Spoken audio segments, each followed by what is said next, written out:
dito Sea of Galilee, pero tinatawag ditong Lake of Galilee. Now mga kapatid, kung titikman nyo, hindi siya maalat. Hindi siya maalat kasi lake talaga siya. Kaya wala siyang alon, oh.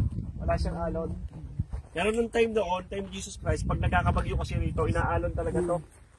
Inaalon. Kaya nung time nila, yung sa Biblia, di ba, yung binagyo sila, lumakas yung hangin, nagkaalon, tapos pinatigan ni Jesus Christ. Dito lahat yung nangyari. Dito yun. Yung si Jesus Christ yung naglakad sa ibabaw ng tubig, dito rin yun.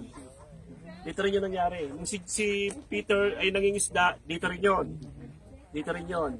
Tapos, itong lake na ito, nanggagaling yung tubig na ito, nanggagaling sa Jordan. Sa mismong Jordan, meron kasing tubig doon na umaagos dito.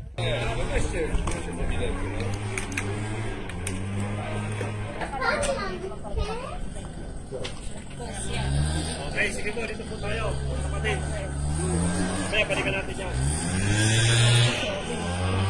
Okay. Dito. So, ganito po yan, mga kapatid. So, yung buong maingay na yun, hindi po kasama yun, yung maingay na yun. So, mga kapatid ko, andito po tayo sa Capernaum. Ang tawag yan sa wikang Hebrew, Kipar-Naum. Kipar, ibig sabihin, ay village. Naum is mercy. Ibig sabihin, itong lugar na ito, village na ito, ay tinatawag na, village of mercy.